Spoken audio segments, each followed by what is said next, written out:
Hello and welcome to another set of turns of Dominions 5. I am the False God. We are playing today as Berytos. Turn 58. We're kind of wrapping up our war with Ulm. Although it may be more fair to say that Femoria is wrapping up their war with Ulm and we are just picking off the spoils. So, we got our King of Elemental Fire. That's fun. We cast Astral Window for no reason. Here, because we've already seen this army before, because we bounced off of it. But apparently I did it anyway. We put Sea of Ice right back up. Put the fish back in the water. Good blood slaves. We've got a Wraith Lord coming out from Ulm. Ulm's had a couple of these nice little thugs. Great Sword of Sharpness, Armor of Knights, and Amulet of Anti-Magic. And Soul Vortex, so just a nice little classic raider. We go ahead and attack here. This is onto an Ulmish fort. There's nothing here. But we did bump into Femoria, who sent... Alright, they sent a scout. So not really much of a bump. I guess they were just pinging what's there. The scout looks like he could be in trouble, though. Look, he survived! He was stunned. But he survived. And then he got picked off by a false horror. Fomorian Druid and a Gnome take out 1 PD. Ulm attacks with a Shaman and kills a Scout. We attack. This is... Oh no, we are attacked by another Ulmish raiding party that I just can't help but feel like could have been better served somewhere else, but fine. They're free to do what they wish. This is the one we just looked at. And we took over World Pillar with no resistance. We have a battle at the White Peaks. Ulm attacks us again with this raiding party. This time our Blood Hunters have a lot more. We have a lot more stuff here. Although mostly we're going to get there with our Imps and Leech as opposed to the troops. But we are victorious. We lost 12 Blackhawks, 6 Great Eagles, 17 Wolves. So we lost a lot of chaff. It's going to hurt our hunting ability. 63 blood slaves from Blood Vortex. Assassination attempt. I don't remember who's assassinating us. It is a mad hybrid. He's going to get blood boiled. Well done. Turmoil and Unrest. Earth Gems. More gems. We breached 2 fortresses. And we lost someone to a disease. So we're going to go ahead and storm... where are we? Storm here. And storm here. And then, yeah, we're going to cast Astral Window. Now we're casting it here. And we've still got more scouts sort of moving out to go and see what the deal is. See exactly what's there. Because, right, we only need 2. So we can capture this without fighting Femoria. If we capture this, and we capture this, that's game over. As long as we can defend them. Because Femoria has their flag here, so we can't attack this. Without breaking our nap, which we're not going to do. That would be wrong. Evil. See if I back up. Crimes of Spells, Melkarts. We're still looking for an Air Melkart. We've yet to find one. Some Infernal Disease. Another Blackheart, King of Elemental Earth, Lifelong Protection, Lead Shield, more Infernal Disease, and we're storming. So we're really moving into, let's see if we can't cheese the game out on these last 2 unclaimed thrones. Which would be quite nice. It would be quite nice. Let's go ahead and look at our fort storms here. There's not too much going on turn 58. Let's jump to 59. D9. Okay. Astral Window. We can now see exactly what's here. 238 units, light infantry's Bone Tribe. I mean, the Bone Tribe is fine, I guess. But this is not a throne. So, I would agree that, anybody says it's pretty inexcusable we've left this here. We really should have marched troops over to take it a long time ago, but we didn't. But, you know, it was sort of strong, right? It's got these Spring Hawks. It's got an Anuki. This one, though, has nothing. I'm really not sure why it's still here. I think I also failed to mention it when we took it from them the first time. But the steel ovens are here. This was previously Atlantis' land, and they don't have a fort. They don't have a lab. I don't understand how you could own this and have neither. And it's not like they took this from somebody else recently. Because we've been here, and this throne is here. So I don't know exactly how long they've had this, but it's been a long time. So that's pretty bad. But once we reclaim this, we will have both. As far as I know, there's only two. Both of the Conjuring or Construction 20 sites. So that's pretty funny. We're removing our vampire with the black heart and the water bottle onto the throne here. We're targeting it with infernal disease. Oh, right, we're supposed to look at the battles. Don't mind me. Let's go ahead and look at the battles. There's nothing. So we're gonna just zap it to death. This one, I think, has fewer of our storm demons, but it really doesn't matter. We managed to kill... we burned out 3 Beryton priests, and we lost 6 Seer. I think this one's worse. I think I did not, if I recall, balance this communion well at all. This one at least doing some elementals, but oh my god, the lightning! Look at the lightning. We go ahead and kill everybody here. But here, I think we lost like our entire... Yeah, we lost almost all of our Garnet Sorceresses. I did not properly balance this communion. I'm pretty sure that's what happened anyway. I think it's really the only thing that could happen. But let's just watch these go again. There it is. How many? One bolt, one blast killed 1, 2, 3, 4, 5, 6. One round killed 6 enemy mages. Our guy got shot here. Picked up a weakened. So we did power. We tried to do what we could to keep these guys up, but I think it's the off-path casting that's really going to get them here.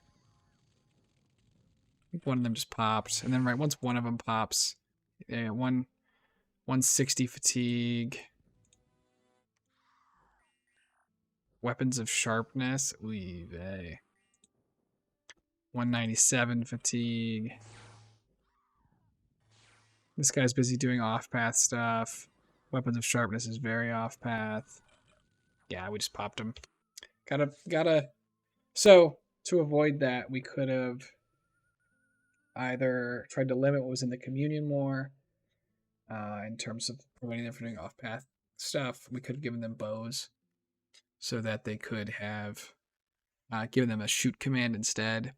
We could have realized that there's nothing in this darn fort, and there's no reason to have them do all this stuff. They could have just fought normally.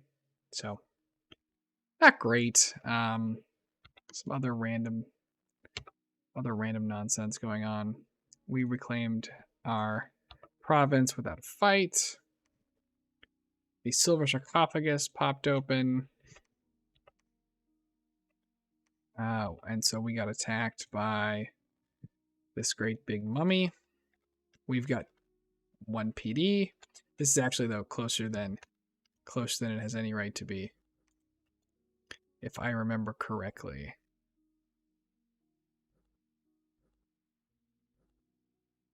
Well, we hit him for 15. He's like 0 protection, right? He has 9 protection.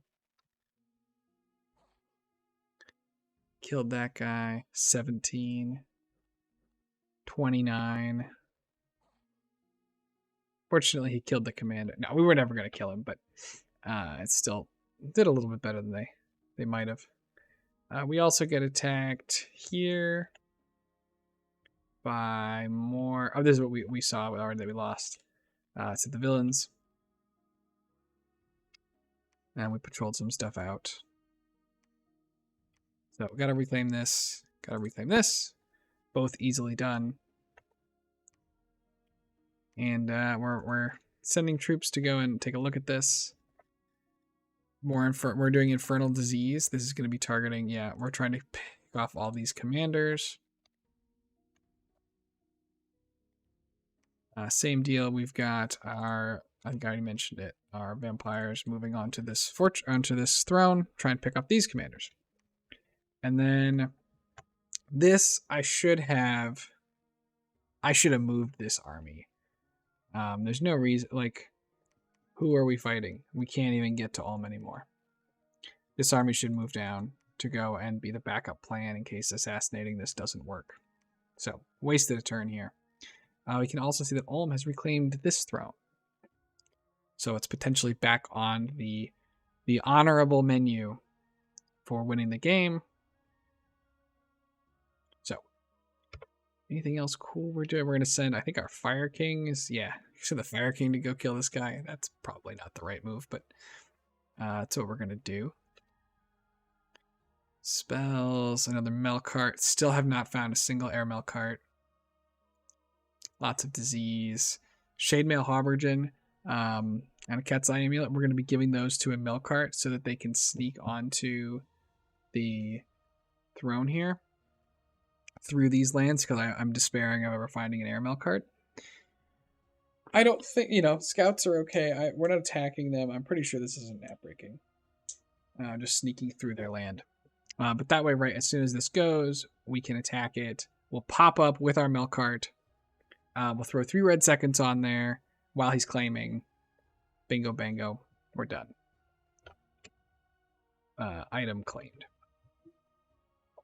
So, that's pretty much what we're doing there. Yeah, more Infernal Disease. And we're trying to we're using our Palantir on Ulm to see if we can see any cool fights. We can see, oh, look, the Queen of the Lake trapped in the puddle. If I was Atlantis, I get it, you're trapped under Sea of Ice and that's my fault and Ulm is fighting you, or fighting me, but he's only kind of fighting me at this point. But I feel like you gotta go just take this stuff. Like, what are you doing? Go finish owning. Like, Ulm's not gonna be around anymore. What do you have to gain from leaving him with this stuff? So I think that seems kind of like it might be a mistake from Ulm. But, so be it. So be it. We'll go ahead and do one more turn. We'll do turn 60.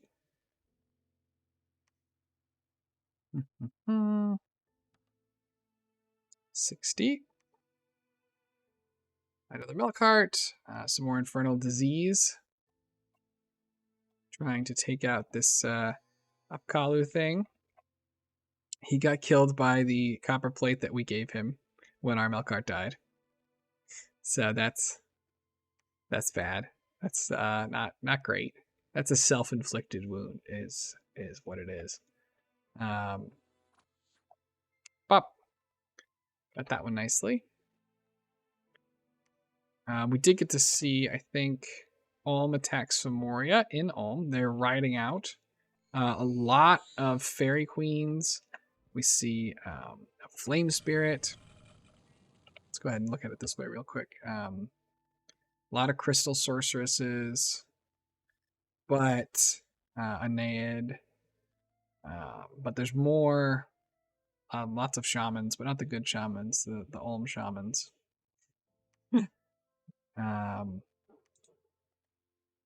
So it's got a Slave Matrix. They all have...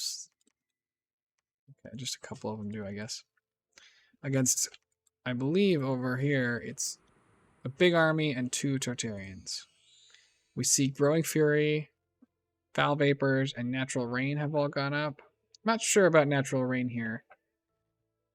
I guess Ulm has Fire. Legions of Steel, Strength of Giants, Fog Warriors, some Stygian Rain, maybe? Yeah, I think Stygian Rain. Marble Warriors, Foul, I think, Wailing Winds. I mean, there's too many spells.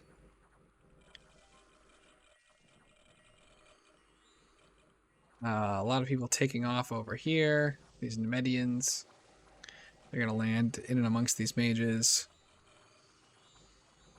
Got bugs. Got a Fomorian king who's been paralyzed or stunned. Not sure. Absolutely torching their own guys here. As well as some enemies. Tartarian Monstra. Another king. Meteors coming down. The battlefield's pretty chaotic. There's shit absolutely everywhere. It's hard to tell. There's like isolated groups fighting. There's meteors still. A lot of long dead coming out. Now it's become clear that Ulm is losing. As this inevitable tide of the dead seems like it's going to go ahead and pick everybody off. This is on Ulm. So, Ulm lost everyone. And Fomorian lost 3 kings, who were probably twice-born, and 40% of their Nemedians. Not close. Not very close. We get defeated by the villains. You know, right? Ulm and Fomoria, huge battles, epic conflicts. We get defeated by villains somehow, as I didn't send enough imps. But but the Garnet got away. So that's fun. You know, everybody's playing the game real hard. 60 more slaves, blood slaves here. Nice looking economy here. Another assassination attempt. This is from, right, the event that we just ignored the whole game and will continue at this point to ignore. Blindness and blood boil. Hit him again. Miss. Miss. Bonds of fire, and we got him. And we patrolled out somebody. -3 fertility cult. Yeah. So we are moving. We are sending people to try and cast Infernal Disease again to try and finish this off. We've got a couple of casters. We've also got people casting Infernal Disease at this throne. We're also assassinating on this throne. We've got a Melkart who's moving. I think we missed the King of Fire. I think I gave him some gems. He's going to do a Living Fire cast. And that's going to go about as well for this guy as you can imagine. Plus some other fire elementals, looks like. Yeah, we used up too many gems, but we have a lot of fire gems. We have Eternal Pyro. So, took him out. No problems. Now I'm moving my whole army. I was like, oh, you know what? It's great to try and assassinate this. But you know what's also great? Just taking it with the army. I'm allowed to do that. I was, though, very concerned with giving the game away in terms of letting Fomoria know what I'm up to. Because if I don't want to have to fight him, I need to take this and this simultaneously to prevent him from responding. Now, Ulm actually appears to be coming back a little bit from where they were a little while ago. Now, they're not, right, because they lost this. But up until that battle, Fomoria has been a little bit pushed back. So the wars was perhaps not quite as close to being over a few turns ago as I originally thought. But in any event, that is sort of where we're at. And we've claimed this, so we've got 3 thrones. 2 thrones to go. 2 thrones to go. And the war's pretty much cooled off for us. until Sea of Ice gets broken, there's really nothing anybody, nothing else to happen to us. So, where's this guy at? Yeah, we've got our Cat's Eye amulet. He's gonna move over here. We've got this lab, pick up the shade mail we're making him, and then he's gonna look to move over here. So that was turn 60. I think we'll go ahead and call it here because I can't remember if we did one turn or 2 turns or 3 already. Suppose I can pause and find out. Looks like we did 3. So we'll go ahead and call it here. Just a couple episodes left probably. Until the game ends one way or the other. So thanks everyone for joining me, and I'll see you on the next one. Have a nice day.